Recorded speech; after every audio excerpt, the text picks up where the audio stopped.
what it do?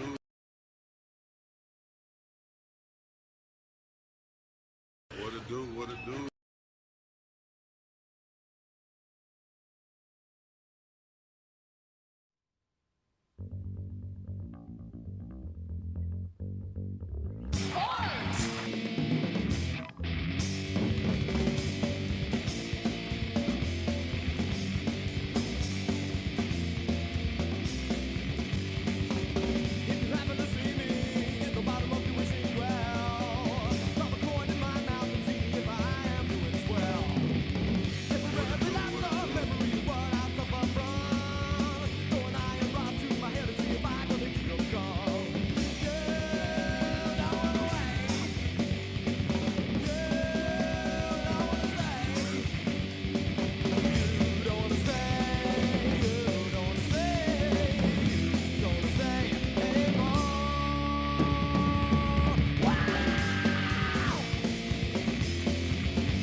Hello, everybody.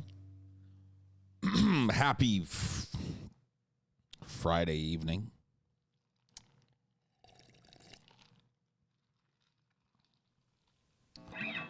I hope that you are all feeling wonderful. Happy June 26th.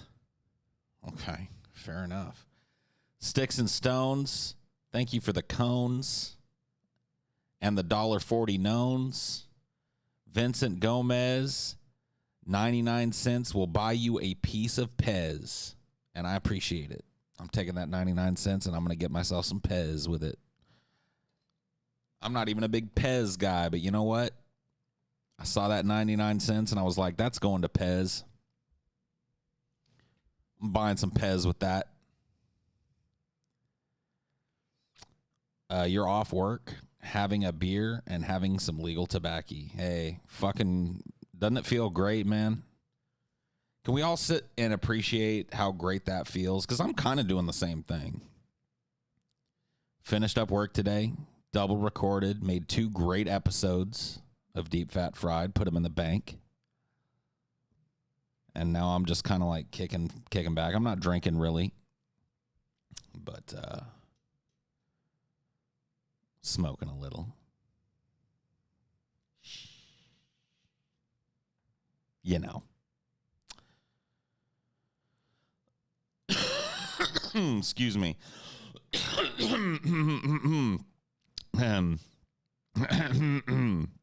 So how's everybody feeling tonight? It's Friday.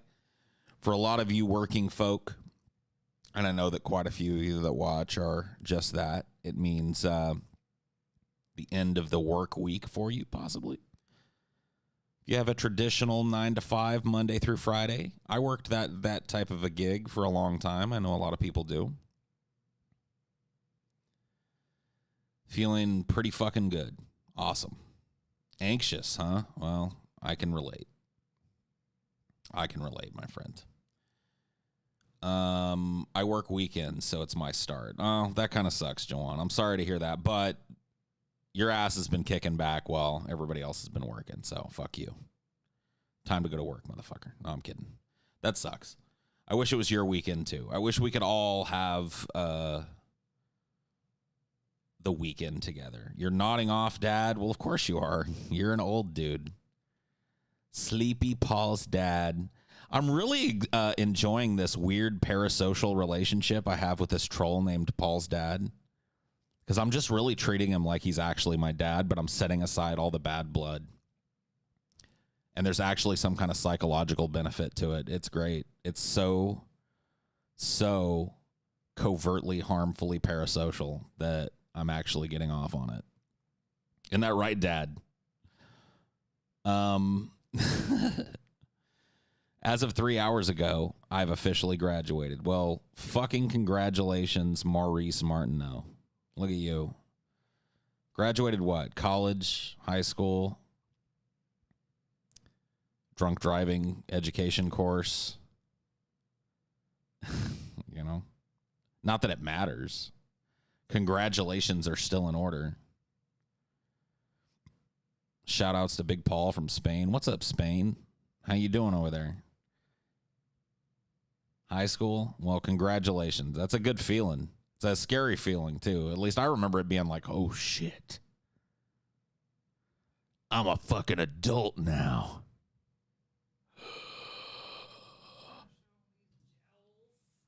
Oh, my God. So Dinor got a haircut today. The shortest he's ever gotten. Just move closer. Look at him. He's naked Dinor. Oh. And look at the jowls. Look what he's hiding underneath all that beard. Just like Dad.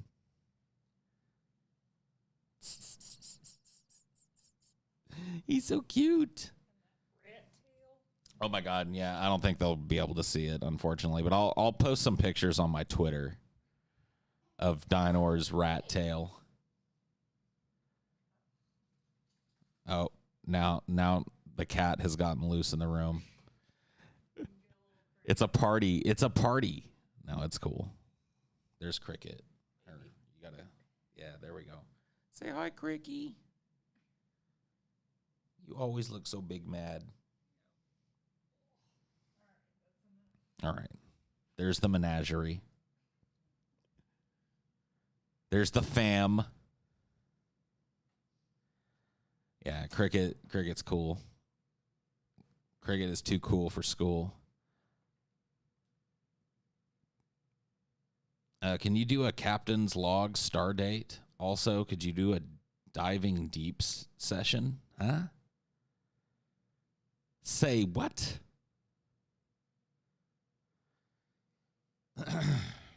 Ugly Pyro, thank you for the peach/booty emoji. I appreciate it. And for the $1.49 too. Everyone hates cats till one picks you.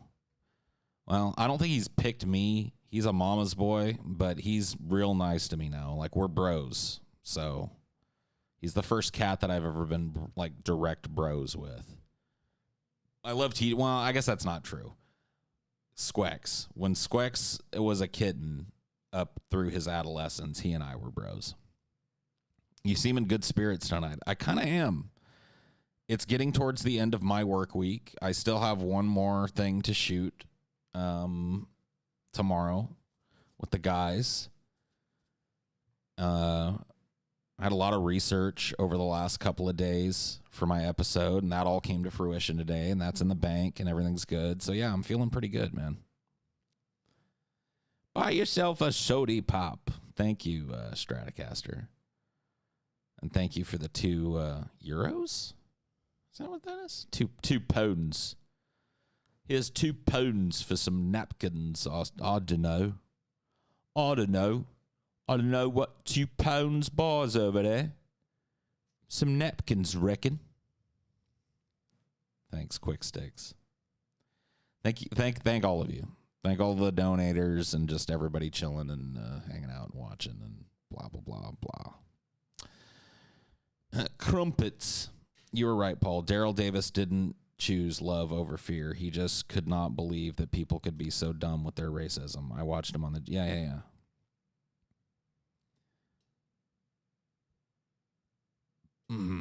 Hope you get to enjoy your time off, my beard bro. Solidarity. Well, thank you.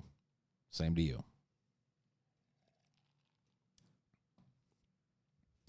So what are we going to talk about tonight? What's on the menu? Huh? My brain is drained and in pain from the strain of going against the grain. Everyone smoke a bowl for the double rainbow guy. Why must 2020 keep hurting us? Oh, that does suck. Thank you, Ricklin. You, Jimmy Dore, and Kyle Kalinske are right about voting. Well, whatever, man. I don't really think it matters that we're right, but yeah, I agree. Thanks for the $2. I really don't think it matters. There's a lot of emotion attached to both sides of the fucking argument, and the non-voter... I've been a non-voter for long enough to know that we really get blamed no matter what. If we don't vote, we get blamed. If we go out and vote, we get blamed. It's the non-voter can't win. We're always at the bottom of the barrel. We're always accused of having the emotional argument when there's tons of fucking emotional argumentation going on both sides.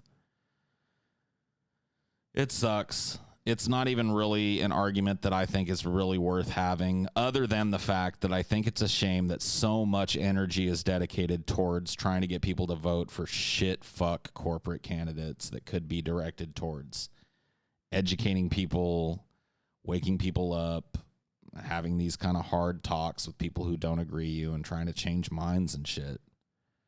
Because, man, when the fucking carpet bag that you are taking to people to try and win them over to your side is filled with Joe Biden, it's like, man, how are you ever going to go door to door and sell that? You know what I mean? Like, he pops up with his eye all fucking bloody and starts talking about corn pop and how he knows about roaches and fondling kids in his lap and shit. Like, here you go. I mean, lesser of two evils. You know, how much fucking energy does it really deserve? I guess a lot of people believe a ton. I believe none. You know?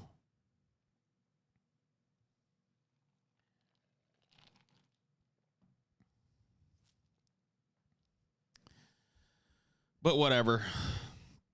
I feel like we're living in the simulation. Well, we are. Take comfort. It's all the simulation. Paul, who would the actual me vote for? Shut up. Who would the actual... Oh, I see what you're saying, Dad. Who would the actual me vote for? Probably Trump, if I have to take a guess. Now, I haven't talked to real you in like 6 years, 5 years, something like that. But I have a feeling he's a Trump fan. Thanks, Alex, for the $2. Any chance you'll share what DFF patrons are getting tonight? No. Absolutely not. You'll find out soon enough. It should be going up. Like, as I'm doing this show, it'll probably pop on your Patreon if it's not there already. So. This won't be a popular opinion, but Hillary was actually much better than Biden, but people hated her, so here we are. I don't know, Zonster. I mean, like, on one hand, I don't want to have this fight with you because you're a smart dude, and I really don't think it matters. But on the other hand, I disagree about Hillary Clinton and her efficacy. But see, I think I'm much more disdainful of capitalism than you are.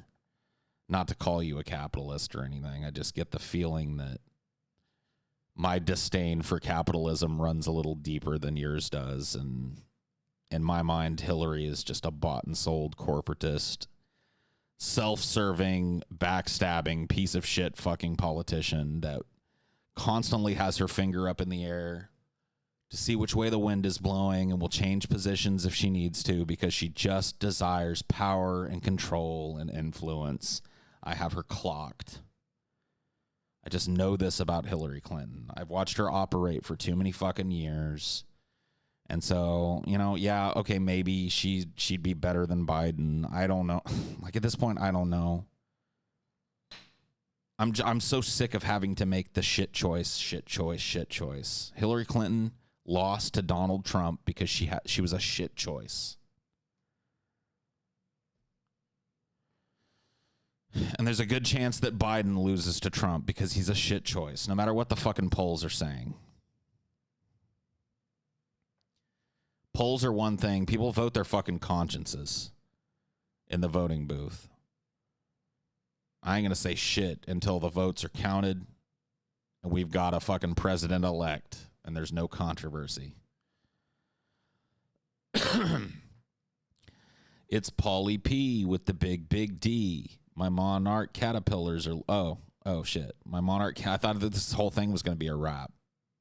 My monarch caterpillars are looking good this year. Can you give me any advice for them that won't lead to their death this time? Any gardening you up to? I can't garden. I live in a fucking apartment complex, unfortunately. Your monarch caterpillars, just sing to them a little bit, softly. Like, don't yell at them. Or maybe play them some very soft, like Bach. Or, you know what I mean? Like nothing too raucous. Nothing crazy, but like a nocturne. You know what I mean? Something slow and melodic for those caterpillars. I bet it would help. But don't crank it up. Don't get giant speakers like a dumbass. Quiet.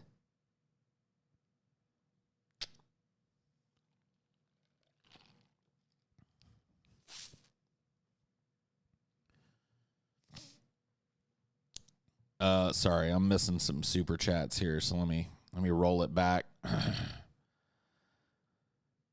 No, I guess I just missed this one that's up now. Voting as a strategy for affecting change is like urinating on a 5-story building that's engulfed in flames and believing it'll be extinguished. I don't know if I'd be that uncharitable, but look, I'll be honest with you. I think people that make harm reduction vote arguments have good arguments.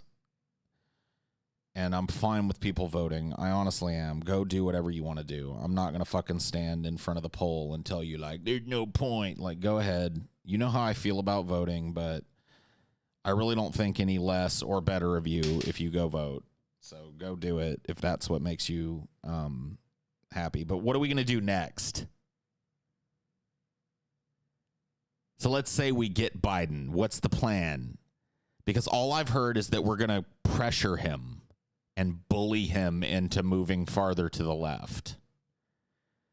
Which I don't know how you give someone ultimate power and then bully them, but that's the plan that I've heard. Let's make him the emperor of the known universe, and then let's bully him into seeing things our way.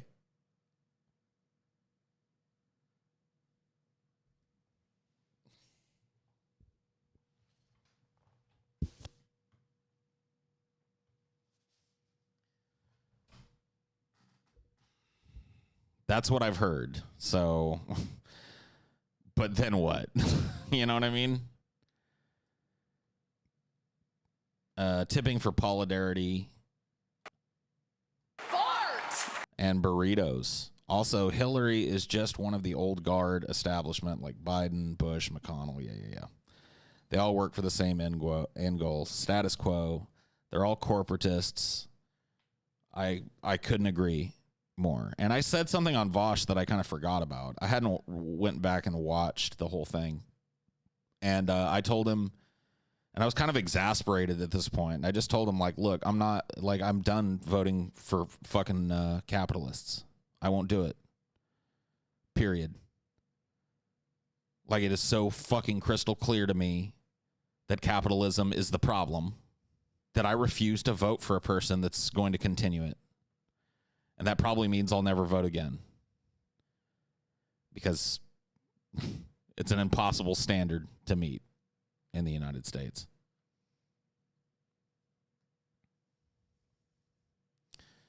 So I'm just not doing it. What's the name of this stream? Isn't it something about obstinance or some shit? I guess it was a little prescient. Yeah, I'm obstinate. I'm hard-headed on this position. I've got my fucking mind made up. Biden is one guy, so remember their departments like the... Yeah. I'm not trying to undercut your argument, Zonster. I get it. He's going to appoint people to the DOJ and HUD and everything. You know, I get it. I understand the harm reduction argument. And, I think conceded in my talk with Vosh that we'd be better off with Biden probably by what I believe to be a pretty marginal sliver, but whatever. He's probably there's a better chance he puts a more liberal judge on a possible 2 seats that are coming up for the Supreme Court, et cetera. I get it. I'm not swayed enough to participate. The idea of participation still is so sour in my mouth because the person I have to go pull the fucking lever for is Joe Biden, who's just addled and horrible and represents everything that's fucking wrong with the left politics in this country. And stands there in the place of a man that actually had some fucking principles and shit and actually maybe would have been a transformative president, but had that stolen from him not once but twice due to just like straight out fucking skullduggery on the part of the DNC. Coordinated bullshit, like having everybody drop out the same day and endorse Biden and just right at the key moment. It's just not fucking absolute nonsense. Voter suppression. Just the list goes on, dude. The list fucking goes on. You know what I mean? I'm just not going to do it. I'm not playing the fucking game anymore. I'm not going to take the piece of shit that was served to me by the very people that want me dead and ground under their fucking boot heel in the name of their fucking god Mammon. I'm not going to do it anymore. I'm not going to fucking vote for Joe Biden because he's slightly less evil than sorry. My brain is still existing in the fucking 90s, I guess.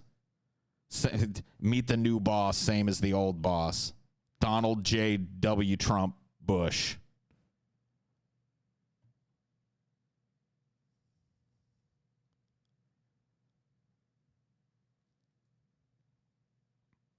Biden's VP is going to be the next president. Let's be real here. Yeah. Dick Cheney part 2. We have had progressive wins recently, but they will be absorbed. I mean, I don't know. I don't know if that's true, Blue Noble. I mean, I like the pessimistic bent of it, but I don't know if that'll play out that way.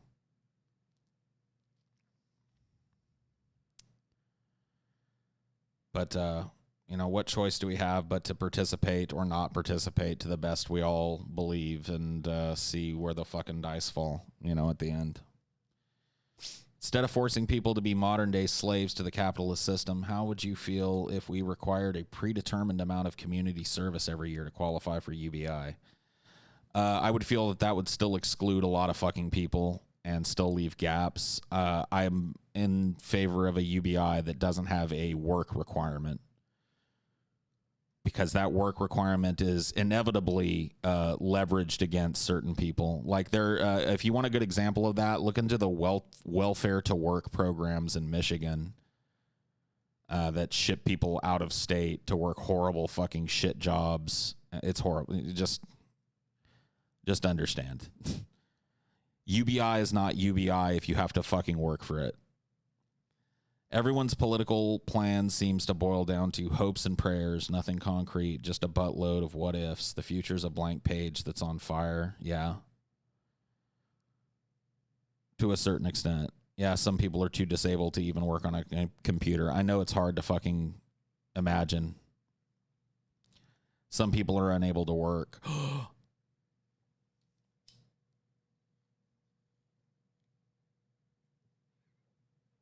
Bootstraps. They ought to reach their crippled ass hands down and pull up their non-existent bootstraps is what they ought to do. Paul, when will you return to the wasteland of Kinshi? Stinky Sill must be resurrected. Love you, bro. Maybe one of these days. I don't know. I don't know, bro. I feel like I'm pretty bad at video game streaming and shit, so I really don't like doing it all that often. I agree, although tying UBI to community service could be useful for forcing people to interact with and empathize with other human beings. No. I mean, yeah, no. No. Just no. This whole, like, fucking mandatory civil service shit, it's bullshit. Not as presented. It's just bullshit. Trump won't even wear a mask. And we had a record 48K new COVID cases today, so I'll take my chances. I mean, yeah, that's cool. I understand, dude. Not look, dude, I understand it, like, and I want to make sure that you know, especially Zonster, that, like, I'm not shitting on your side of this. Like, it comes out that way because I'm very disdainful of voting. You know, you've heard my reasons, but that disdain does not. I just want you to know that it doesn't. That's not at you. You know. I know I can be kind of aggressive and shit. So anyway. Okay, cool. Just making sure. Making people work for UBI misses the point entirely, yes. Pseudo stoner wisdom is what this show is about. You're doing just fine, dude. Rickland, no worries. What do you think we're doing here? Pseudo stoner wisdom is what... I mean, like, you just defined Highdeology better than anybody in the history of Highdeology. You're great at streaming games. Oh, well, I appreciate that you think so. We all die every day like the memory when you wake, and every life the same. It's probably a lyric or something. I'm not worldly enough to know. Or a poem. Zonster looks like a 90s kid show host. No, he's not quite like, he doesn't have that wacky thing. Like, I put him in my head. I put Zonster next to Mark, what was his last name? He was a host on fucking Nickelodeon back when I was a kid. Mark? No. You got that one wrong. You might be in the wheelhouse, but yeah, Mark Summers, yeah. But no. Zonster doesn't look like a kid show host. Fabio. He looks like Fabio. Cool. Captain's log is when you give a brief description of the day's events and also state the star date, which is June 26, 2020. A brief description of the day's events, meaning like what? My day's events or what happened in the world that day?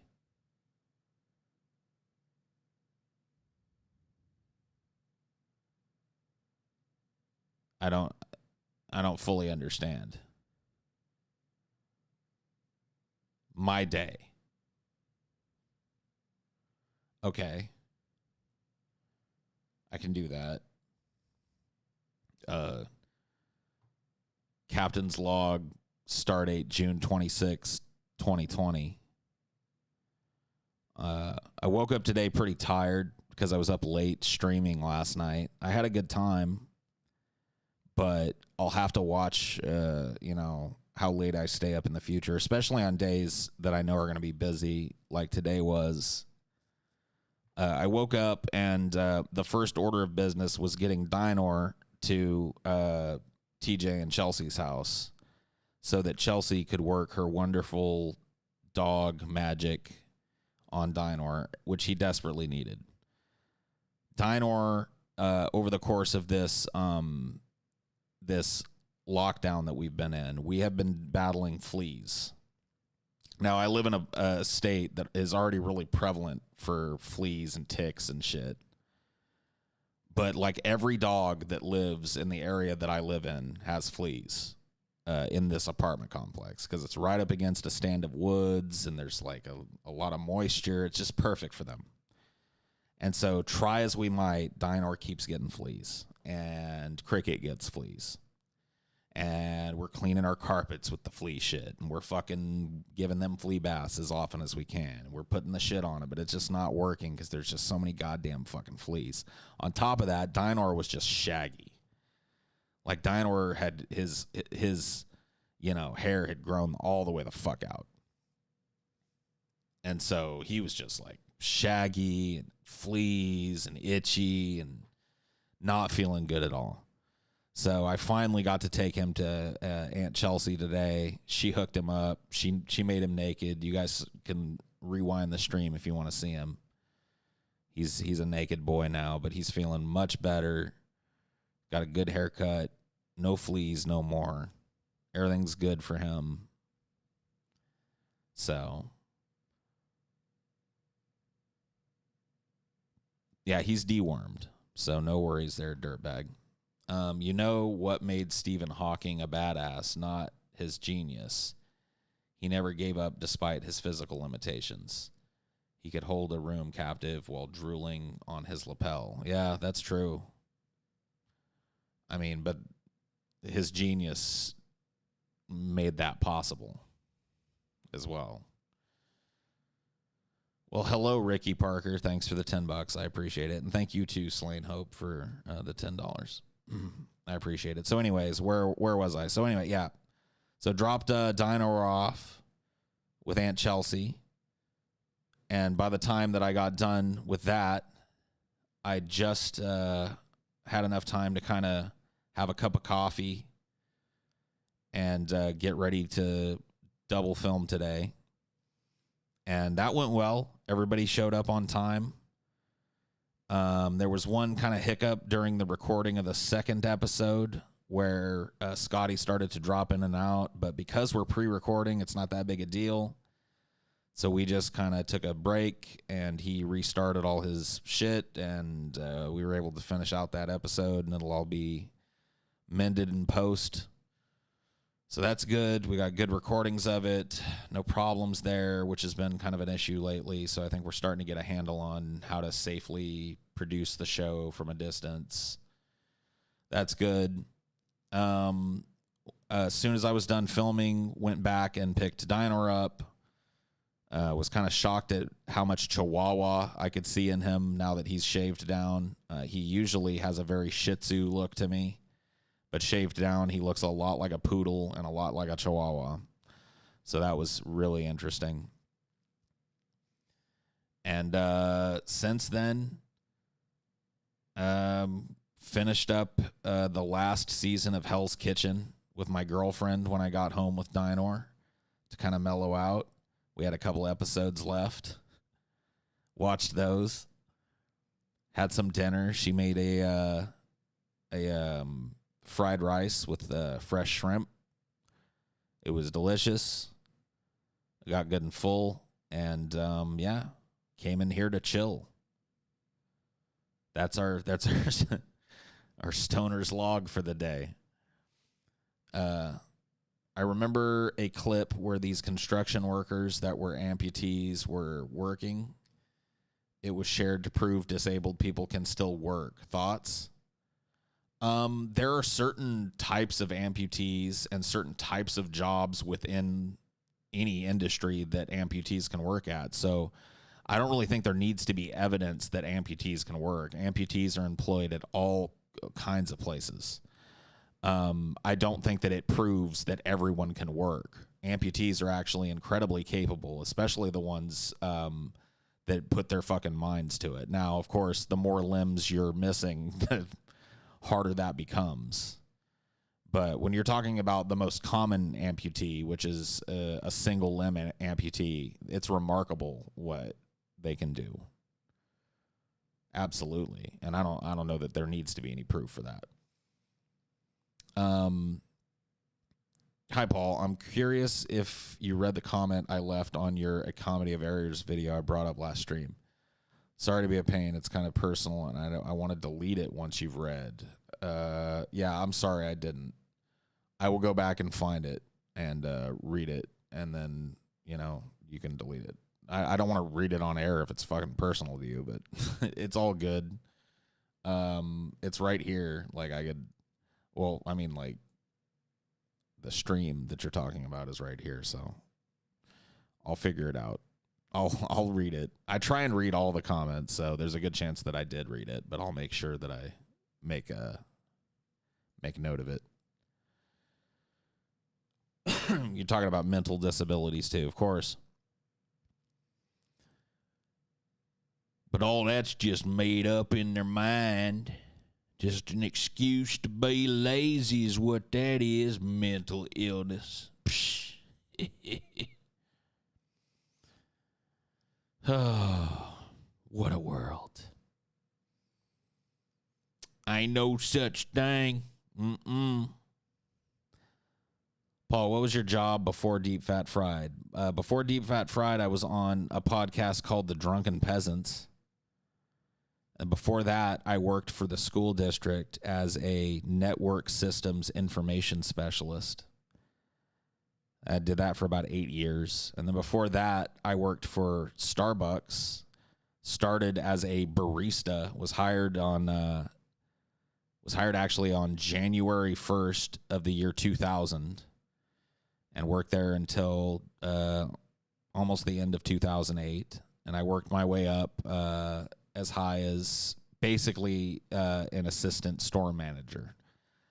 I was able to do that. I did it from time to time when it was needed, but I preferred to be a shift supervisor. That was the level of responsibility that I was cool with, so that's what I spent most of my time doing. I was just the guy on shift that counted the money and made sure everybody didn't have a meltdown and kind of made sure the whole fucking shift went right and cleaned up for the next guy. And I did that for, like I said, about 8 years. Prior to that, I worked for Blockbuster. I won't claim to have worked hard at that job because I didn't. That was a gimme job. I had a friend that was somehow scammed his way into like an assistant manager position there, so he got me a job, and it was a fuck around job. I was a stoner. It was the perfect kind of job for a stoner. So, I'm not going to pretend that I did the best work I ever did in my life, but, I was employed. I got a paycheck and shit. Prior to that job, I worked at Wendy's. I was like the grill guy at a Wendy's for about 8 months. And then prior to that, I worked for a recycling plant. I've described that job before as well. So, and that's basically my work history. There's a couple little things I left out. Like, I spent about 6 months training and working at a call center when I first moved to Arizona. I left that job out. That's one of the worst jobs I ever had, by the way. I'd go back and work at a fucking Wendy's before I worked in a call center. So, mad respect to anybody who does call center work, because holy fuck. Yeah, the recycling center job, that's true. That was just like a summer type gig. Well, it ended up being longer than a summer gig, but yeah, that was a fucked up job. Well, there was actually 2 of those. So I did it for a summer gig to buy my first car, and then I went back and worked for the same company at a newer plant for another like 4 or 5 months before college.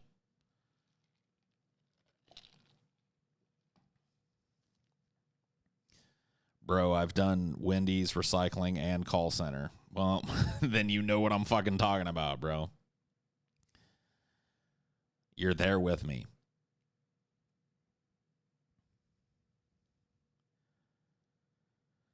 The Dodge Daytona was my second car. My first car was a 1983 or 82. I can't even remember now.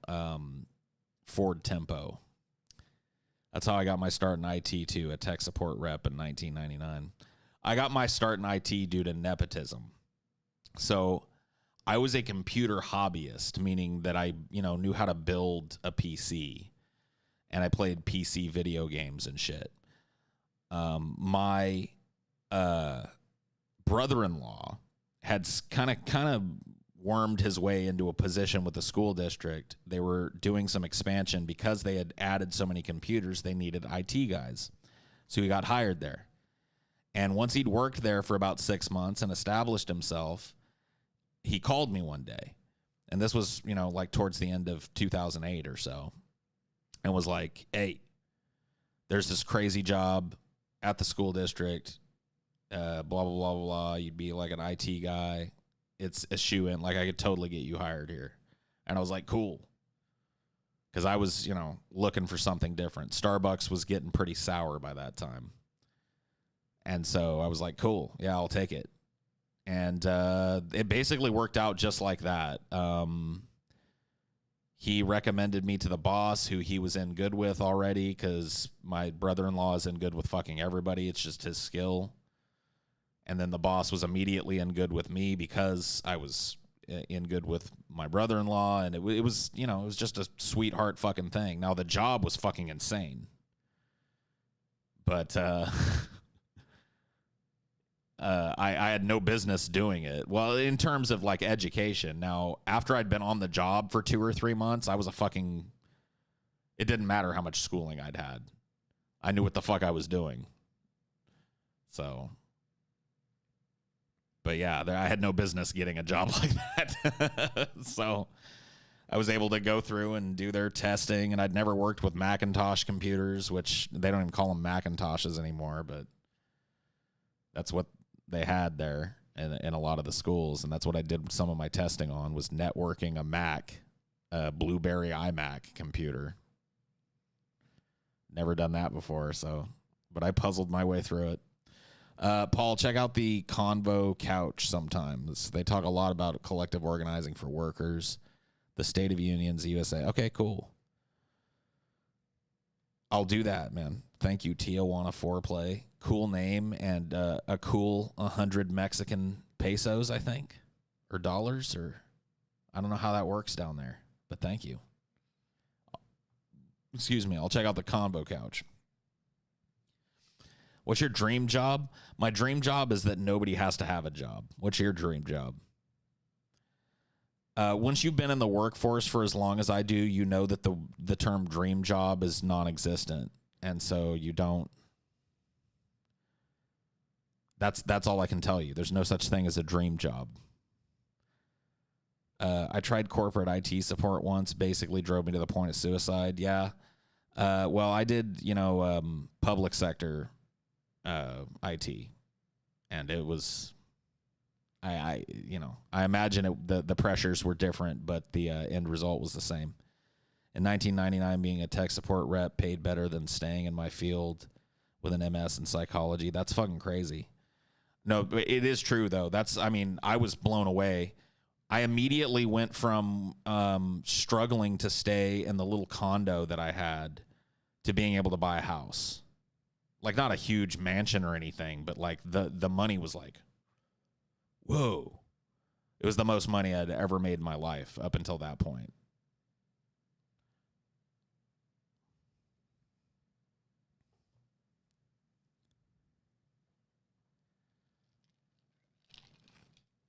$sign means pesos. Well, that's cool. I got it right.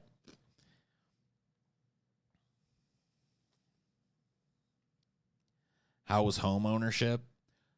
Cool, but nerve-wracking. I actually started really early.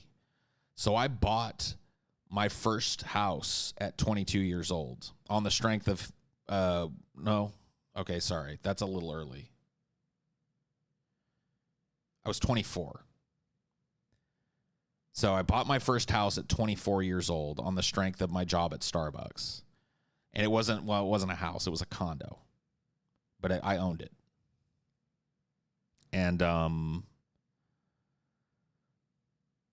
I wish I'd never done that. And it wasn't like totally, like I ended up selling it and not making much, if any, money on it. And that's fine. So it ended up being a wash overall, I guess.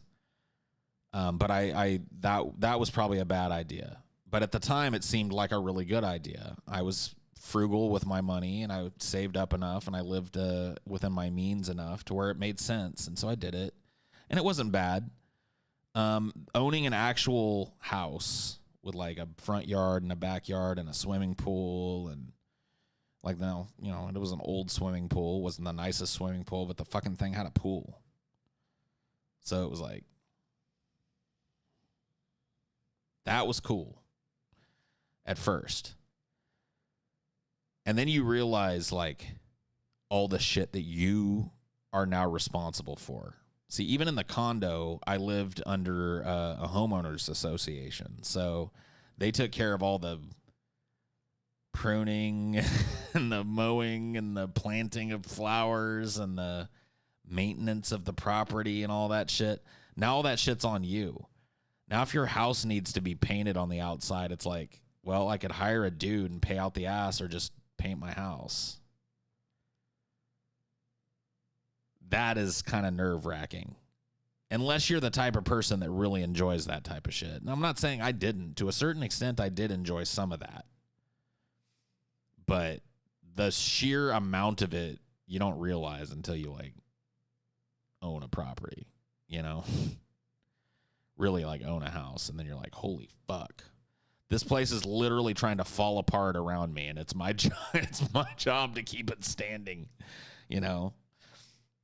Not that my house was like, no, that's just the point. It's like, it's constantly degrading over time, and you're constantly doing upkeep on it to make sure it doesn't degrade.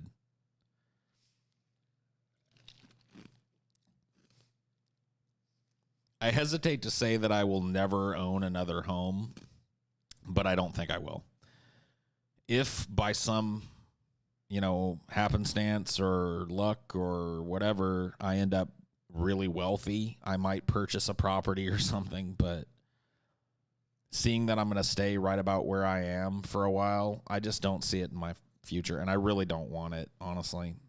I would only do it if it was something that I didn't have to deal with personally. So once again, like, wealthy enough to have it maintained and shit, and just have it be a place I could go where whenever, like, I might, if I was super fucking rich, do something like that. But in the real world, like back in reality, no. I'll rent. Could you live in a tiny home? By myself, probably. I don't know that I could live in a tiny home with a bunch of people or even one person. Might get a little... And then the animals, too.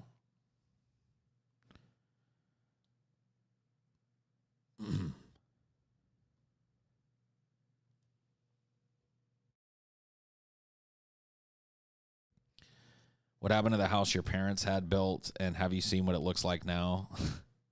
I used to go drive by it on my breaks at work when I worked for the school district, because I was in charge of the school that I actually went to from kindergarten through 6th grade. That was pretty near the house I grew up in. It's a country school. And so on my hour-long lunch breaks or whatever, I used to sometimes just go get in the car and I'd drive into that old neighborhood and look at the house. So it's still there. Somebody else owns it now. The property, as it was when I lived there, has been chopped up and parceled out, and new houses have been built on it. So it's way more like a subdevelopment. When I lived there, it was the country. There were other houses, but everybody had a big piece of property, like a big piece of land out and back and around their house. And so your neighbors were few and far between. And now it's like a subdivision now. So, but the house I grew up in is still there, but it's like what I consider my backyard has 3 houses in it or more. I think there's like 4 houses in what I used to just consider to be like, this is my yard. So it's pretty crazy. That's sad to see, because the beauty of that property was where it was built, how it was situated on the property that it sat on, and that's all gone now.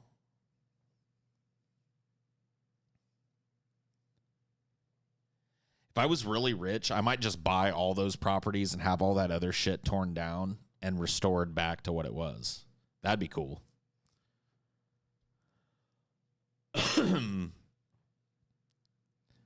Paul, how much did you make with your IT job? I honestly don't remember. One thing you don't know about me until you know me is that I could give 2 shits and a fuck less about money, and I'm really bad at it. So I couldn't tell you. I said at some point 45K. That sounds familiar, but I don't know. I honestly don't know. I did well. I know I was doing better at that point in my life than I had ever been before. I'll tell you that much. I wasn't hurting for money, but I wasn't rich, you know.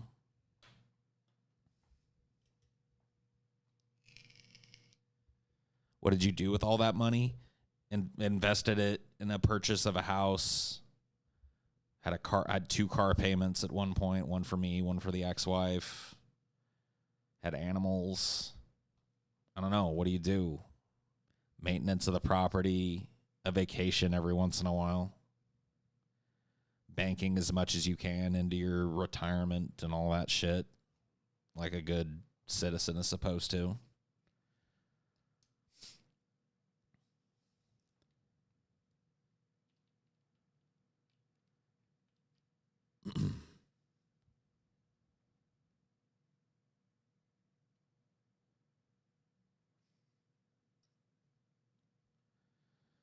And it's sad that people think that money is the only thing that matters. Yeah, you're well off, but deep down you're miserable. Oh yeah, dude. Like, money had no bearing. Like, if you hear me say that and you think like, wow, you were really wealthy, like, I understand that, but know that there was nothing about it that made me happy.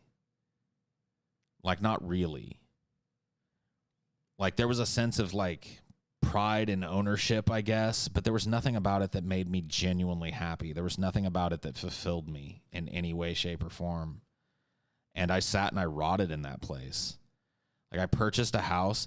Think about this. And it's just one of the things that I think about now. A lot of that time of my life has just kind of melted into weird memory and shit.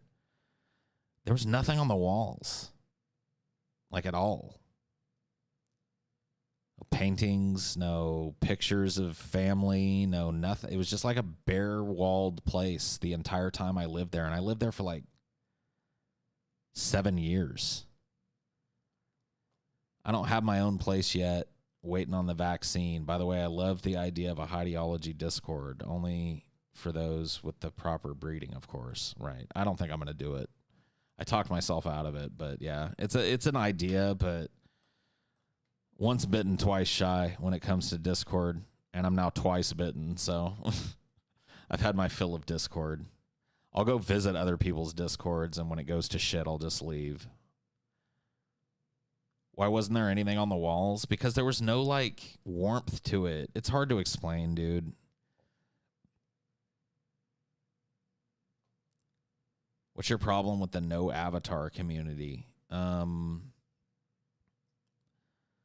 consider most of you probable trolls, and that's actually, it's good profiling, because 9 times out of 10 when someone spams nonsense, it's somebody that hasn't even taken the time to take 5 seconds and throw up a stupid avatar, or they just created their account, so their avatar hasn't loaded in yet. You get where I'm coming from? Socks, yeah. So that's where it comes from. Thank you for the $1.99. Paul, what are your thoughts on neoliberalism? I don't really have any. I don't care. So we're talking about neoliberalism being Joe Biden and Hillary Clinton and the corporate wing of the party, right? Neoliberalism is like destiny. Oh. Well, that doesn't clear things up for me because I don't know where destiny stands. See, once again, like I said, I don't care. I don't look into people's positions because I don't care. Like, you guys know where my fucking understanding is firmly aimed. And you know where the things that interest me lie.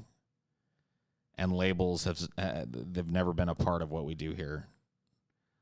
I've never been the standard bearer for any kind of ideology, and when people tell me theirs, I look at it the same way as like a doctor listing off all their weird little acronyms, It's like, oh. Only with less like actual achievement behind them. Like, that's basically where they stand in my head. Oh, this person is a this. This person is a that. This person is one of these. This person is one of those. It's like, nah. I don't like it. I think it's divisive. I think it's part of the problem.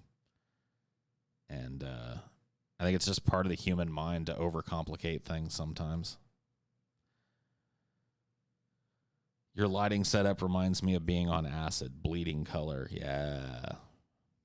I like the two-tone thing. I got green and pink going on right now, but yeah, I can change it to different things. And I'd rather have like the real washed out kind of pastel-y type of color than just normal light. It looks more interesting that way to me. It makes it look like I'm in a club instead of my little back bedroom / home recording studio.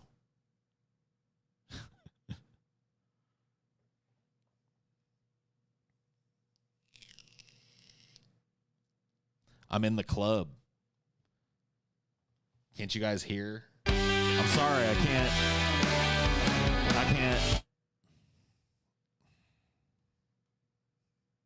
Sorry, I couldn't hear you over the house band.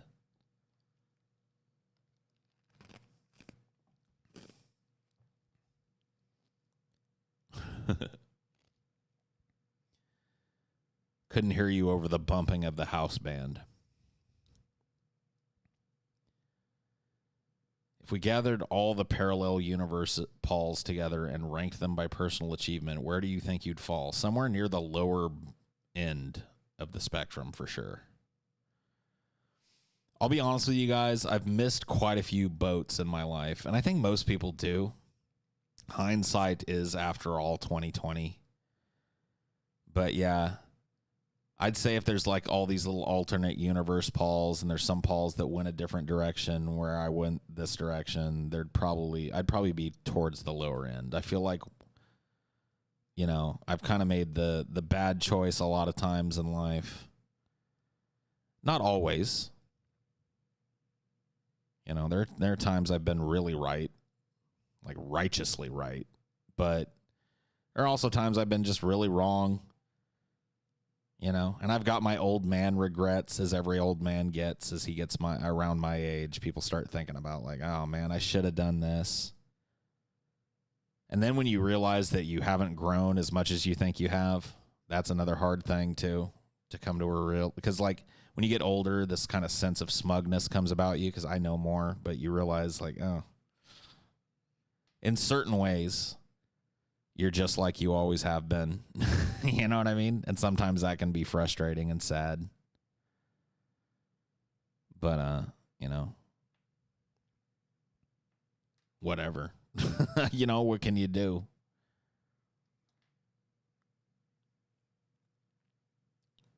I don't know about a rock star. I think, you know, I think I might have been able to have a career doing like theater. Not necessarily movies or anything like that, but just like, you know, traveling type of mid-level kind of theater. I think I probably could have made a living doing that. And I probably would have been at my happiest if that had been my life. Like if I had really pursued that and been like, I'm going to get, you know, the degree I need to get. I'm going to get the training I need to get. I'm going to go to one of these companies. I'm going to get hired. I'm going to take parts. I think I could have done that. And when it comes to personal fulfillment and happiness, that would probably have been, you know, best possible universe, Paul, I think. How did the SAT and ACT make you feel? I never took the SAT and the ACT. I didn't give a fuck. I never really got test anxiety or whatever. Like I just took it and I did okay on it. I remember it wasn't like stellar. It wasn't horrible. I don't know. It just wasn't a thing. We all have our regrets. Sure we do. Of course we do. They just kind of like, for me, have crystallized pretty much in the last 10 years of my life. You start to really realize.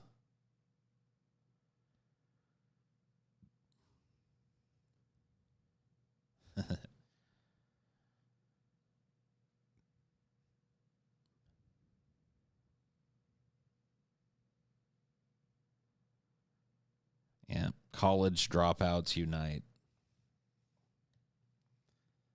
Guess that's the way it goes, huh? Man, I had it so sweet, too. I had a full scholarship, a full theater scholarship to a state university. And I I pissed it away. Full ride. All the way to bachelor's, paid. Could have lived on campus if I wanted to. Paid. Pissed it all away.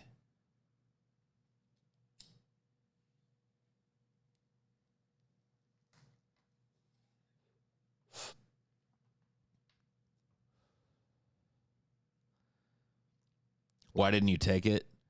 It's hard to explain, man.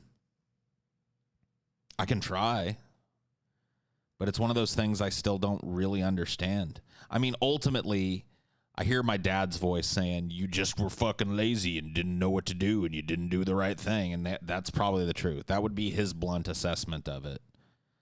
The truth was like, I just felt lost in it.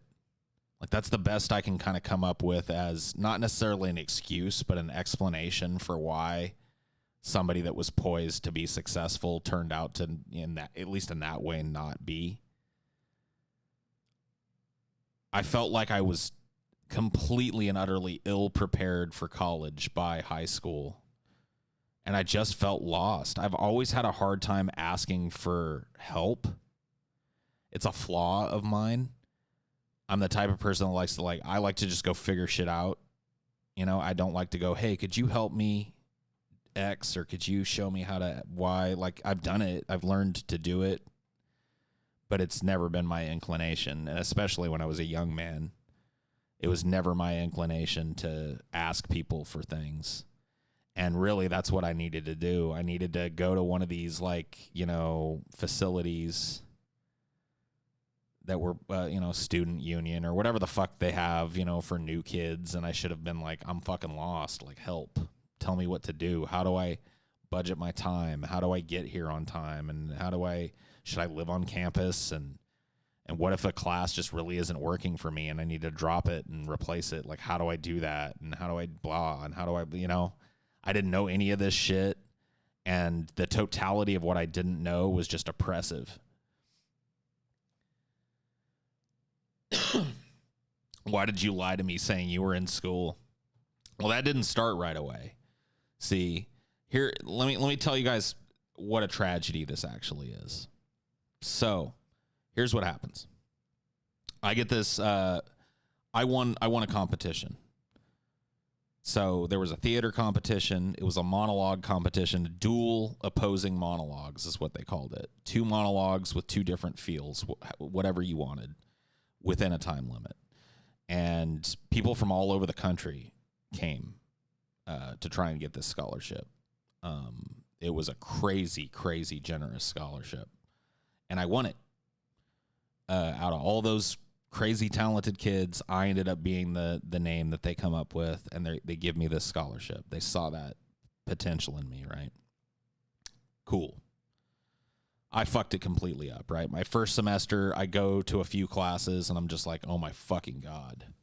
I don't know what I'm doing. And all of a sudden, I'm failing everything, and I'm not showing up for classes, and I basically just get, like, put on academic probation or whatever immediately, and pending being kicked out of the school. And my scholarship is immediately revoked. It's like, what the fuck are you doing? You know what I mean? And I was like, whoa. So my kind of mentor, my high school drama teacher, went to bat for me, went to the fucking head of the theater department that handles that scholarship and shit, and pled my case, right? It was like, give him one more chance. Reinstate this fucking money. Let him try next semester to come. I know he can do it. And she convinced this woman to give me another chance. And I did the same shit. What college was this? Fresno State University. The Bulldogs. Not exactly the most prestigious university, but a state university nonetheless.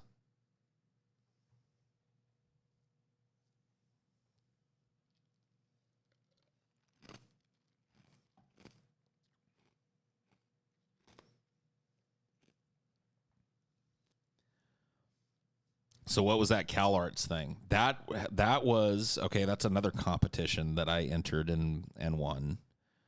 That was for high school kids. So starting from your freshman year, you could send in a tape of you doing a monologue for consideration for acceptance into what was then called the California State Summer School for the Arts, or CSSSA. We used to call it CISA.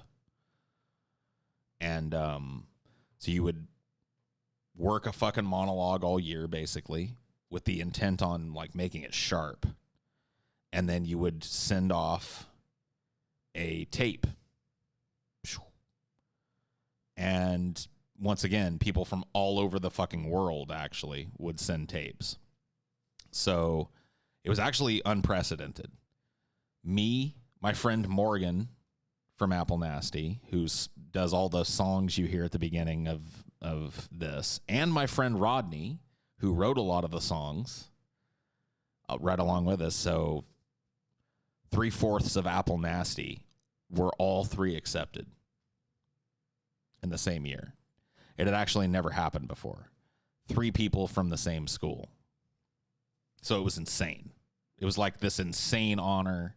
You were just like, whoa. You know what I mean? And I went my sophomore year. So my sophomore summer into the junior year is when I went.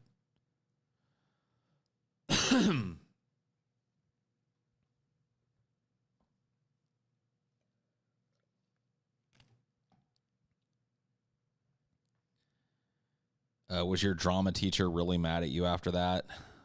No, it was even worse. She was disappointed in me, and still is, by the way.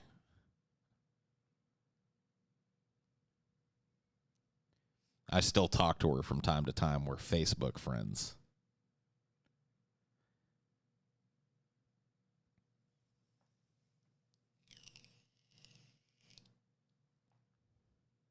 Is this where you met Leonard Nimoy? Yeah, and Edward James Olmos. Although Leonard Nimoy ended up being way more memorable than Edward James Olmos. I got to do a monologue, and for the life of me, I can't remember which monologue in front of. It was really like the most, kind of, well, maybe not the most nervous I've ever been before a performance, but I was pretty fucking wound up about that performance. And so I cannot even remember what monologue I ended up choosing. And that part of my memory is a blur, but Leonard Nimoy's really blunt advice was not. You know what I mean? And you would think that something like that would help you carry through, you know, college and shit, but nah. Not this Paul. Not this universe Paul. This universe Paul had other plans. I'd like to live the hard life of, you know, retail work and apartment rental and horrible toxic relationships gone bad. Where do I sign up? Drug abuse and hold on. What else do I want? Oh shit. Yeah, Paul, you could try college again. Why not? Dude, trust me, that bird has flown for me. And it's okay. Not everybody's meant for college, man.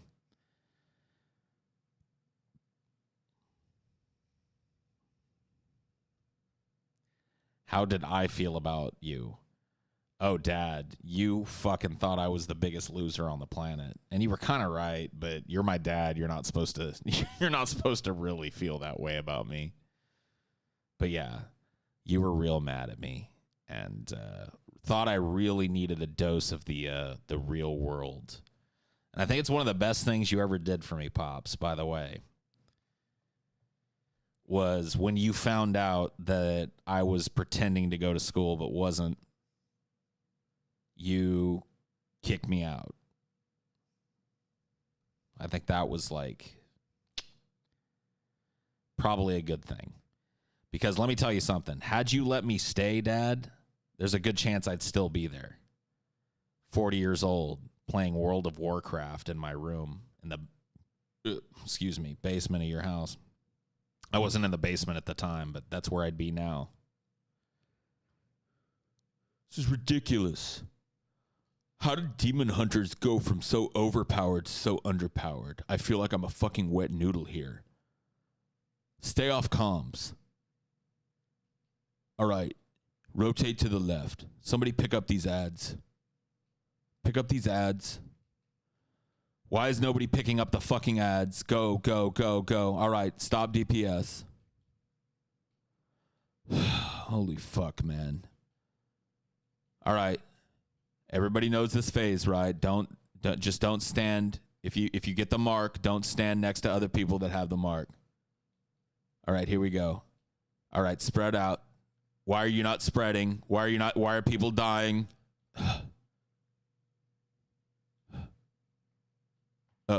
Hold on, guys. What do you want, Dad? I'm not even being loud. I'm not even being loud, though, is what I'm saying.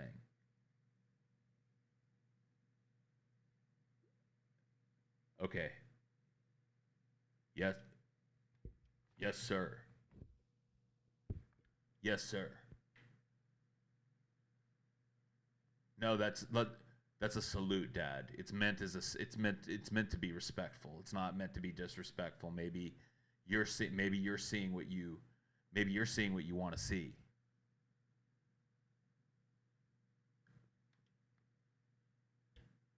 What? What look? What look? Am I supposed to sit here stone-faced? Okay, I'll do that, Dad. Okay. Is that what you want? No, it's cool. Go ahead. Go ahead. Berate me some more. Oh, my plans? My plans? You want to know what my plans are for tomorrow, Dad? I've already looked. So what do you want me to do, Dad? Do you want me to beat down the door of the same 10 businesses every day until one of them gives me a job? Is that how you're supposed to do it? Well, because the reason I'm asking is because I've already done it. I went there. I've applied at Wendy's 4 times, Dad. 4 fucking times I filled it out. I did. No, not just the online form, Dad. I went out. I took the You remember that day that I asked if I could take the Jeep? What do you think I did that day?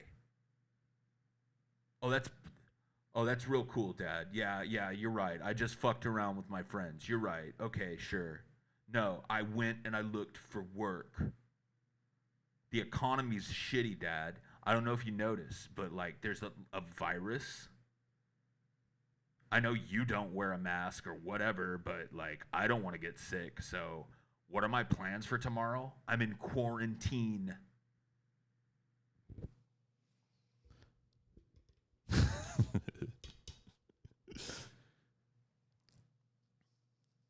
Holy shit, dude. So thanks for that, Pops. You kicking me out of the house saved me from that. Like, remember when I said I'm in the lower branches? That's the bottom. That's like nega universe, Paul. You know what I mean?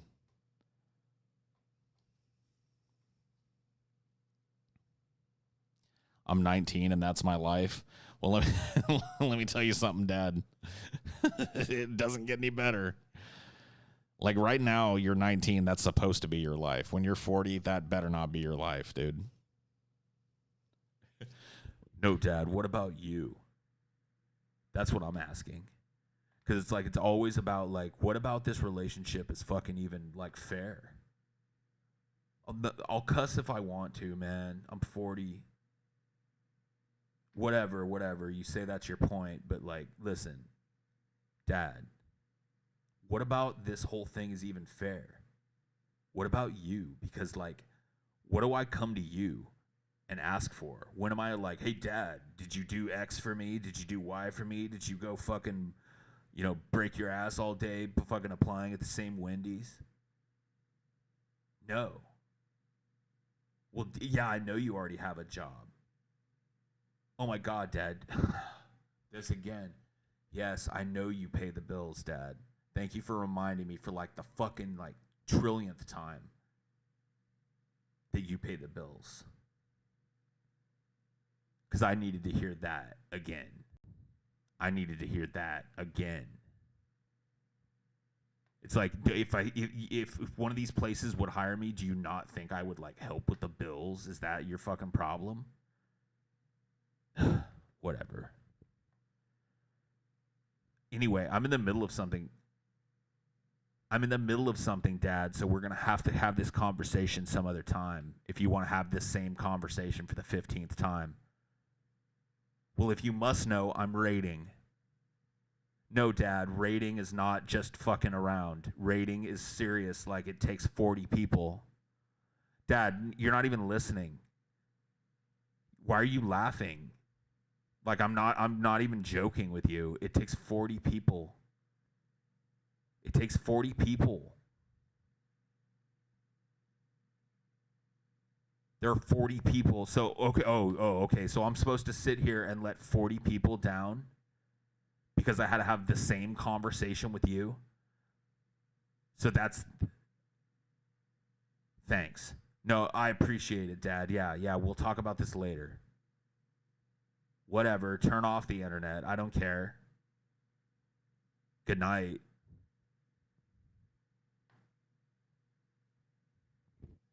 Didn't even say good night.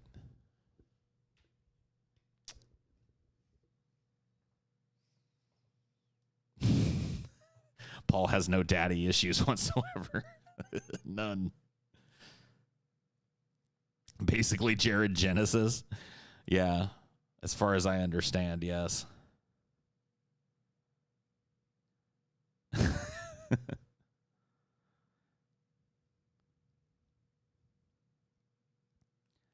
That's the reality for probably half your patrons. Doubtful. I somehow doubt it. Maybe like 3%.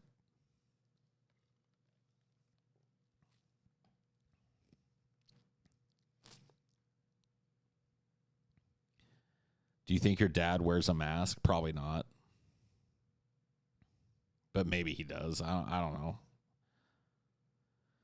My dad turned off the internet when I was 16 because I wouldn't get a job. Yeah. I've had the internet shut off on several occasions, my friend. Trust me. I know what it feels like. My mom's good.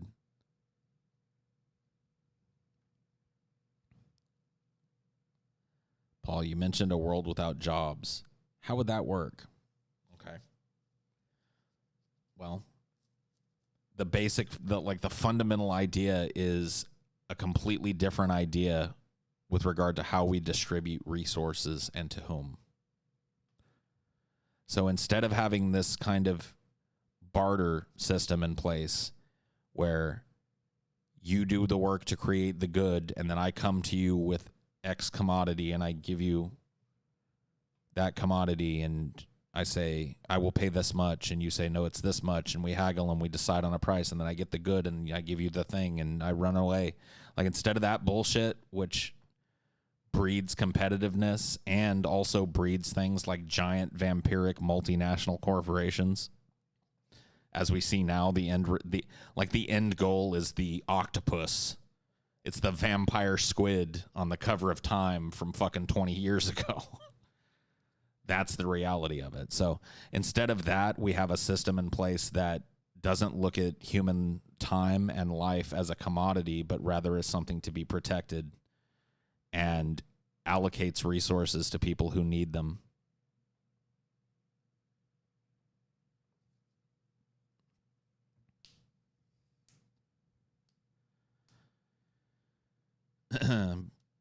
But when all people have become useless, self-prop systems will find no advantage in taking care of anyone. See, this is just a ridiculous assumption about the human race that a lot of people make. They assume that a human race freed from the yoke of capitalism would just sit around and do nothing. I think that the complete opposite is true. I think there would be a fucking new renaissance in terms of political thought, philosophical thought, music, movies, art, science. I think literally every part of society would blossom under this system.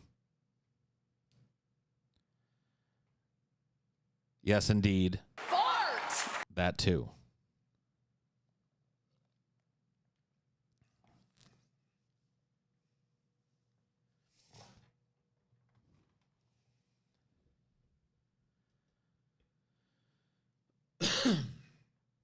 Give counterpoint on why it wouldn't regress society.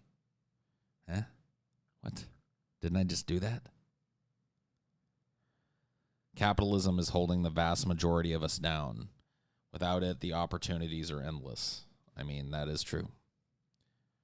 Do you think your dad would support your idea on society? No.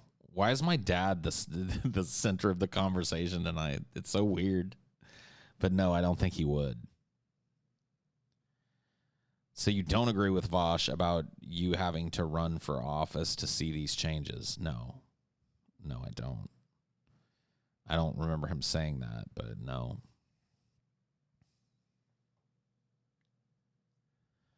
When that happens, people will be superfluous, and natural selection will favor systems that eliminate them, if not abruptly, then in a series of stages, that the risk of rebellion will be, all right, whatever you say, boss.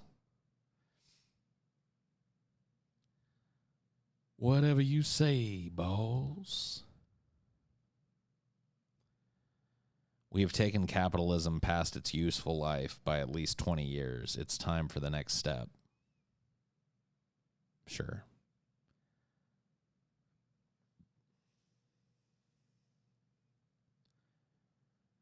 Run for office and then what? Have 10-to-1 corrupt politicians blocking what you want and then blaming you for all their failures? Oh, yeah. No. We got to bully Biden. That's the plan. Hashtag bully Biden. So we give him ultimate power and ultimate control, and then we bully him to make sure he does everything we want, or at least pushes things in the direction we want. Yeah, it's about time we move on from capitalism. I don't hate it. I just think it's time to move on. Dad, that's crazy to hear you say that.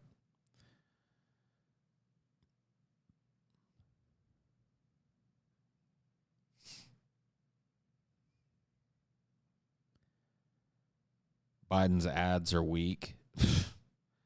I told you guys, have you guys seen that ad on YouTube where he's like, "Hey everybody, I would like I would like to ask you to join my campaign." It's just like,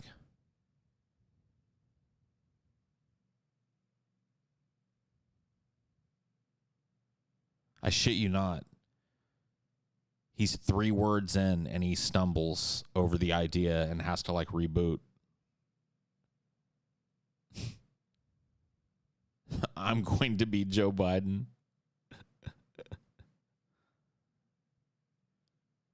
I'm coming directly to you. I'm coming directly to you for ask for a quick. Yeah. Exactly. Zombie Kenny's seen it. That's exactly what he says. I'm coming directly to you for ask for a quick favor. Yeah. It's like, what was that? How did that turn to soup in your mind before it came out of your mouth? Thinking about Joe Biden gives you the stoner giggles. I do routinely get kind of the giggles about Joe Biden for sure. I'll give you that. We hold these truths to be my hairy legs. I got legs. I got hairy legs that turn blonde in the sun. And the kids used to swim up and they'd run their hands up and down my legs, the hairy legs, and they loved watching the hairs, you know, they'd smooth them down and then they'd love watching them, you know. So I learned all about roaches and having kids in my lap.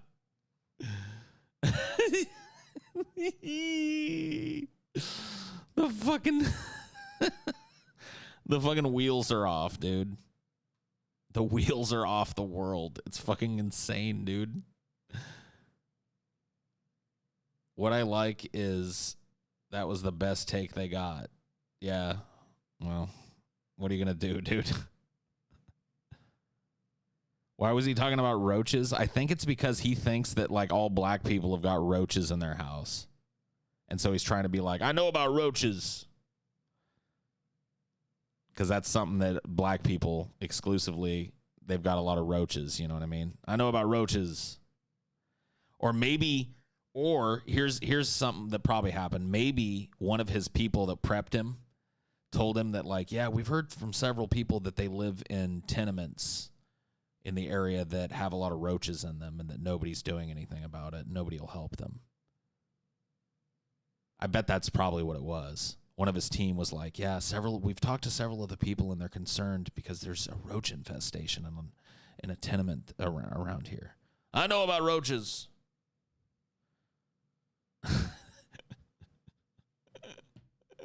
It just came, blundering out of his subconscious.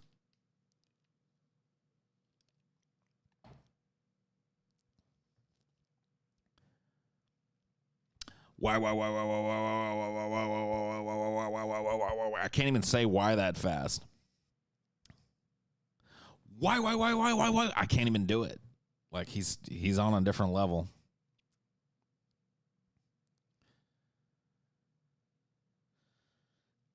Mention roaches equals black vote. So I know about roaches. I know about fighting bad dudes named Corn Pop. Listen here, fat.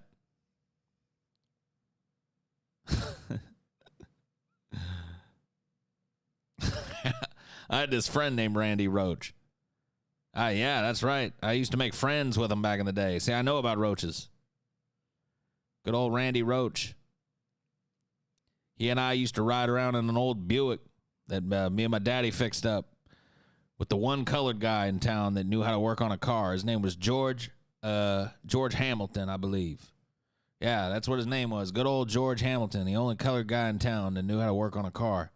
He helped us fix up that old Buick. Me and Randy Roach. Man, we'd drive, man. I tell you what. I mean, we really cruise, you know what I mean? We'd cruise up and down the boulevard and that. We were proud of that. We were proud of that old, You know, so I know about roaches. You know what I mean? I know about hairy legs.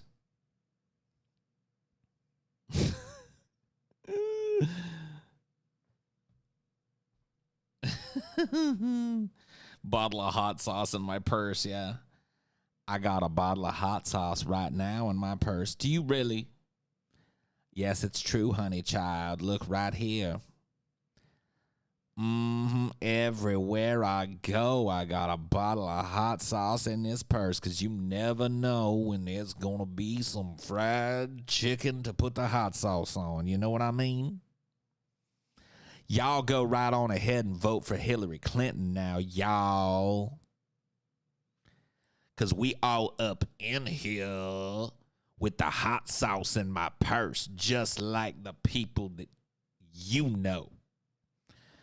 So I'm going to get on up out of here now and finish up this interview or whatever. And I'm going to go get my hair did, girl. It's Hillary Clinton.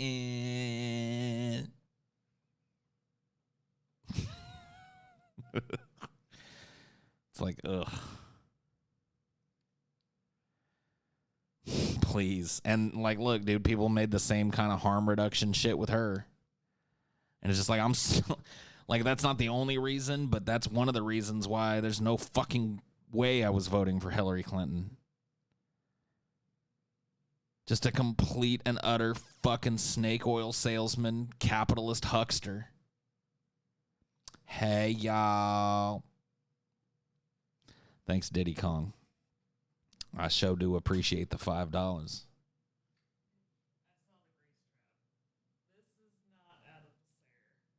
What? Like, you call this corpse wax. It's Yeah. not the stuff that comes. Corpse wax is what comes off of bodies, makes them look waxy when they're dead. Oh. That's just wax. Well, it's It's like it's called mortician's wax. Yeah, but TJ was like looking up like out of the Sarah. That's like the waxy shit. Oh. On your body after you die. No. Well, TJ's retarded, so. Paul has ranch in his purse. I sure do. Paul, why did you abandon Cinema for Cynics after the Pinhead video got 1 million views? None of your business. Like, if I was still doing Cinema for Cynics, I couldn't do half of the shit that I'm doing now for Deep Fat Fried, so.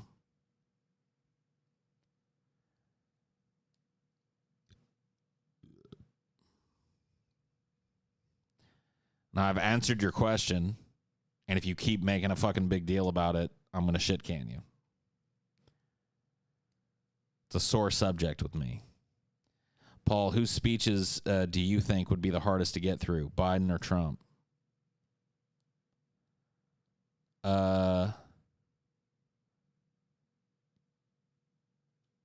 There's not a choice.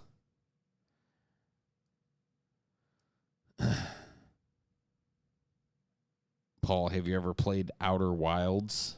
No.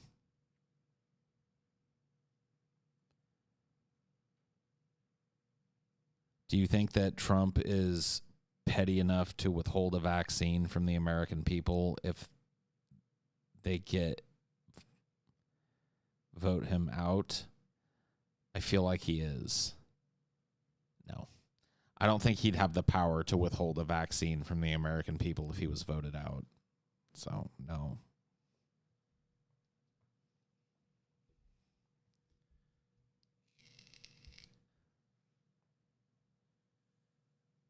One of the wettest we've ever seen from the standpoint of water.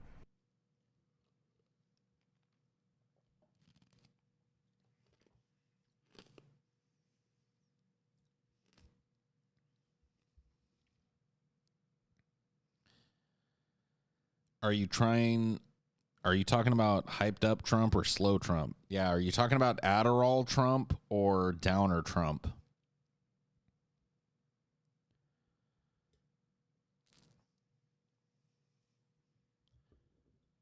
Because Adderall Trump can't stop talking.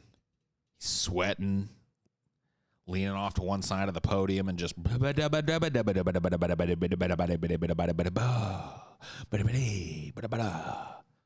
then Downer Trump is like,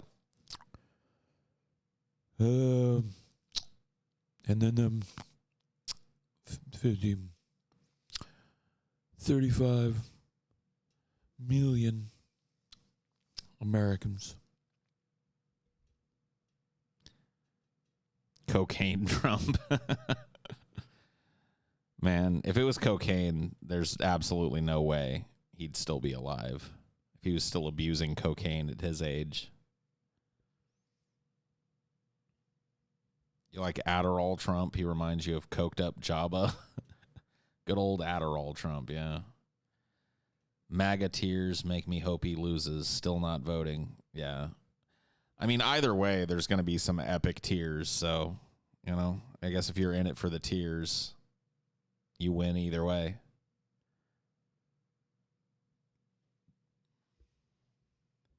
Sudafed Trump. Yeah. I've heard about that. I've heard that, like, there's some picture of him where there's some drawer open and it's filled with some kind of Sudafed. Sudafed Trump. Biden creeps me out so much. The whole fucking world creeps me out, man. Everything's weird now. Everything's weird.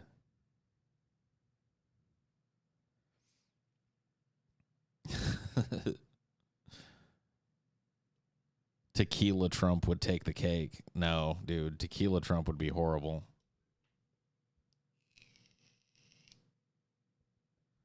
Do you think America will collapse? I'm as certain as I can be that America will collapse. It's like when is the question, I guess.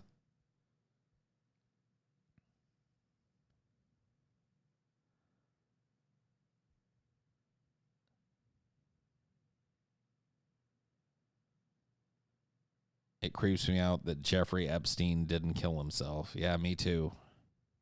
That is creepy. It's very creepy. I saw some news story about Jeffrey Epstein's like top female cohort or whatever. Ghislaine Maxwell, I think her name is. Or Ghislaine. Anyway, it doesn't matter. Somebody was saying, like some news story was saying, she's holed up in an apartment somewhere in London. And I was like, she's going to end up killing herself soon. I bet. How much you guys want to bet Ghislaine Maxwell hangs herself or something in that place rather than be arrested when the authorities get too close? What do you guys want to bet?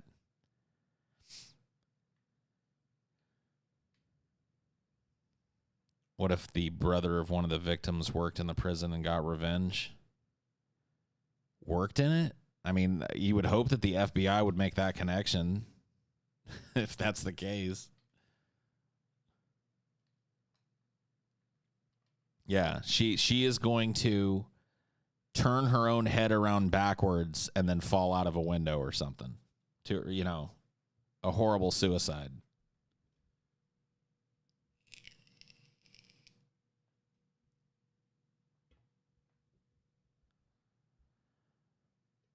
Why does a lot of media claim that the South is gaining in popularity and becoming modernized despite being clustered around at the bottom of a lot of state quality of life rankings? Because telling the truth means that people, all the hard work that people have been doing is for nothing. So we got to keep lying to people and telling them things are getting better. Because telling them the truth that despite all their hard work, the infrastructure is falling apart. The public work infrastructure is falling apart. The sewer systems are falling apart. The water delivery is falling apart. The telecommunications infrastructure is horribly outdated and falling apart. That means, well, what the fuck am I doing? Why am I paying all this money? So you got to tell people, oh, it's getting better, man. Just look at the happiness indexes in these places. That'll tell you when things are getting better.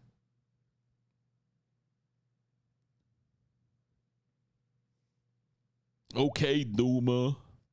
Chris Hansen tried to catch a predator who didn't enter a fake house. He fled to his home and committed suicide while Chris was disclosing his phone number to the police. Yeah, I remember that. I remember the dude from To Catch a Predator that killed himself. I remember that. Will China have a lot more influence soon? It already has a lot of influence, and I think it will continue to gain influence. There's no soon about it. China already has certain aspects of the American economy on a leash. And if you think that that trend is going to go in the opposite direction, you're fucking crazy. Well, yeah, global influence for sure. I thought that was implied.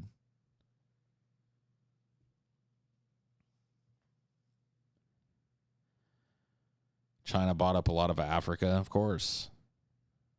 Of course, because that's where the fucking natural resources are. See, what's happening is that like these big geopolitical powers, or at least China, is positioning itself for the coming resource wars. When shit starts to run out, and how well are you positioned geopolitically? How many countries do you have sway over? This is the game that China's playing. Now, to a certain extent, America's playing the same game. China's just playing it better and more aggressively. Time to learn Chinese. That might be a good idea. I mean, this is I'm not saying this is even a bad thing. This is just the truth. This is what's happening right now. Like, American hegemony is over. 100%. It's done. There's a new kid on the block. That kid is ascendant. That kid's name is China. And there's probably going to be wars over that.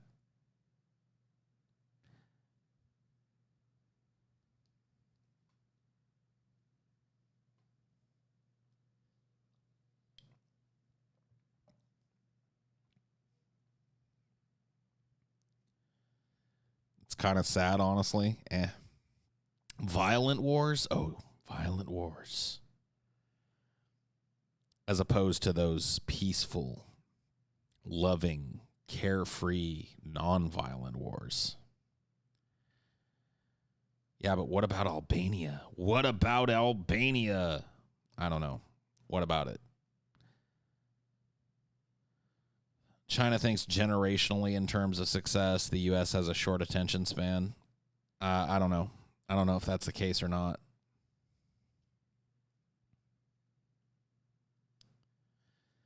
I mean, I think the people in the United States have a short attention span. I don't think that necessarily means that the owner class does. I think the owner class exploits that short attention span.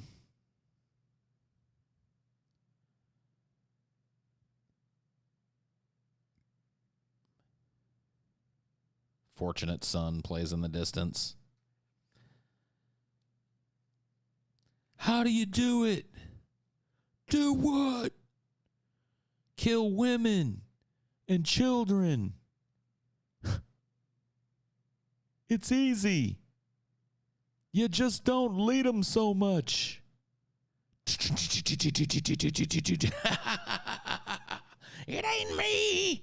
It ain't. Oh, fuck, man. Oh, man. Oh, my God. Ain't war hell? Yeah. Oh, shit, dude. Oh, no.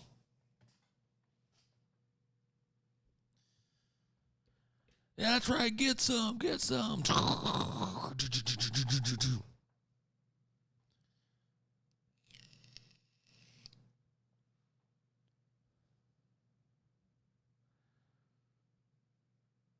The Chinese have built a massive disk satellite, and apparently they've already made contact with ET Source.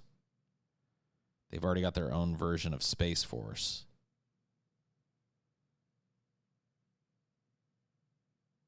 Oh.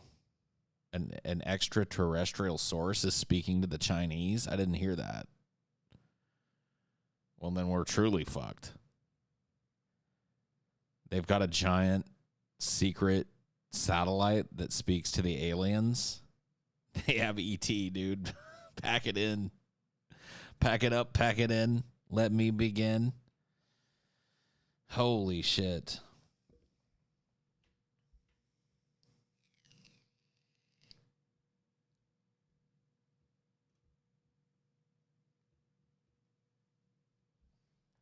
Sometime in the 2070s, Paul's cryopreserved head is found in a bunker beneath the Monument Beach Arcology, formerly the Vegas Strip. Yeah. Placed on display.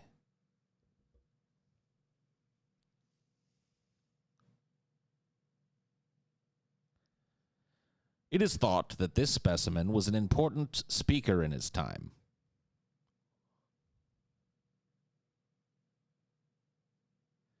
It is also possible that this specimen was a homeless man. Homelessness is a concept that is outmoded.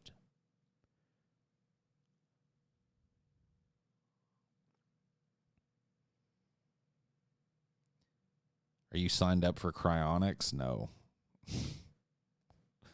No, thank you. I only want one trip around. I don't want to... I don't want to come back like RoboCop. You know what I mean? Like all... my memories, they drive me insane. Please end my suffering. Like, I don't want to be one of the first, experiments in that shit. No, thank you.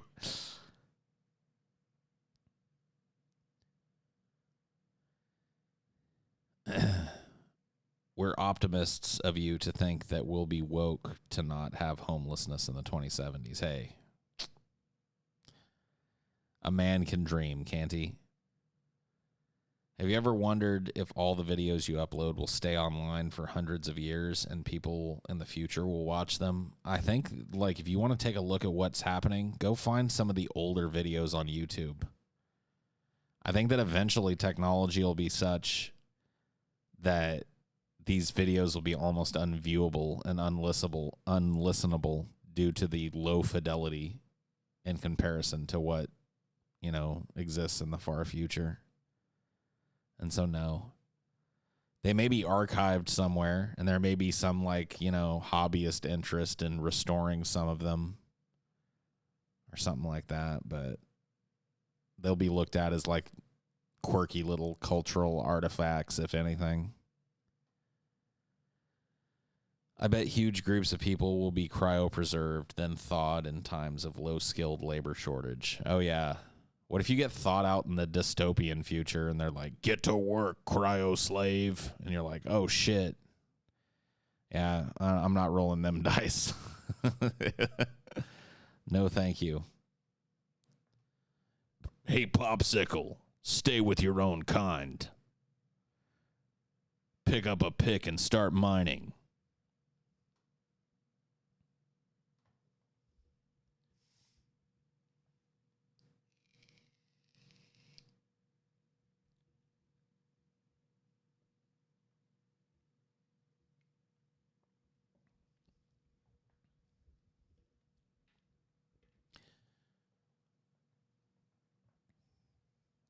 Yeah.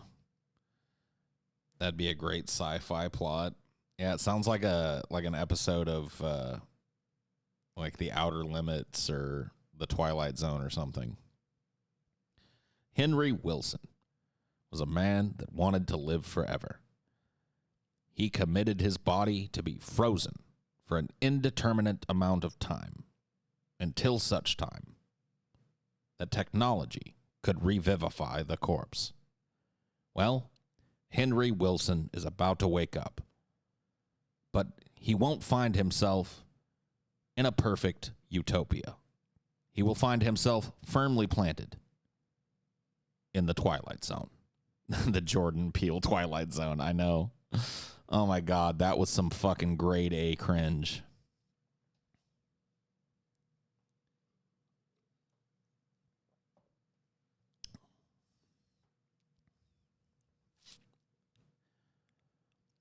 I'm pink and green, if you know what I mean.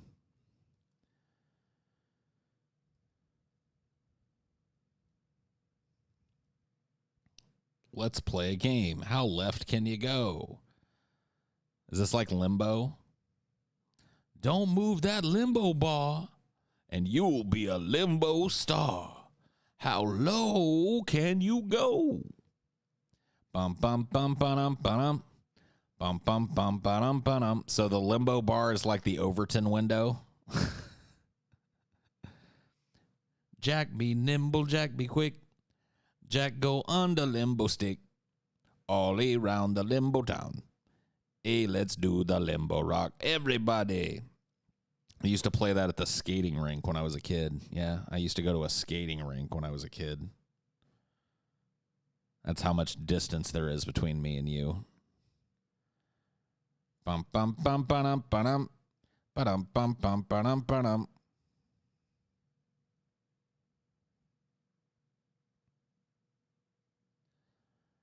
Can't all be Black Mirror. Well, that's true.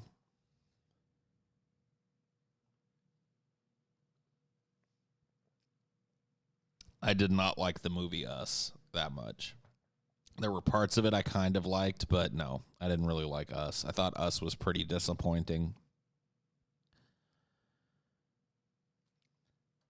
I'll be honest with you about something about Us that bothered me that I didn't really talk about in my review. So the lead actress, Lupita Nyong'o, or whatever, it was like lauded for how brilliant she was in that movie. And I thought she did well in a lot of it, but I thought there were parts of it that were like laughably over the top. Like, just like, all right, reel it back. Reel it back. It just didn't feel like it was landing in the way that it really should have. So,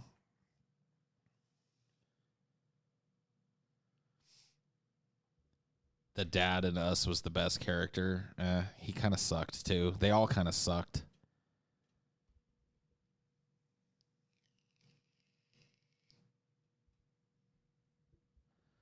I grew up in rural Mississippi. That was about the coolest thing to do when I was a kid. How far behind me are you guys? Are you just now hearing me talking about skating rinks? What the fuck happened?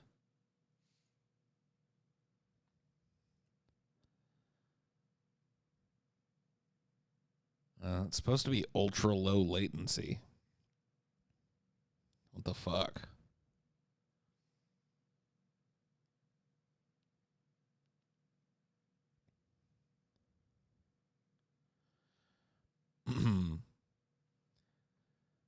Sometimes people watch delayed or type slow. Oh, yeah, that could be it. That could be it. All right, well, that's about 2 hours. We had fun, I think. I don't know what we did. It's been real. The chat has finally petered out. There's nothing to be mined from it anymore, and that's fine. Look, you only mine the resource until there's, any of it left, and then eventually the water in the well runs dry. Good night, everybody. I'll see you next time.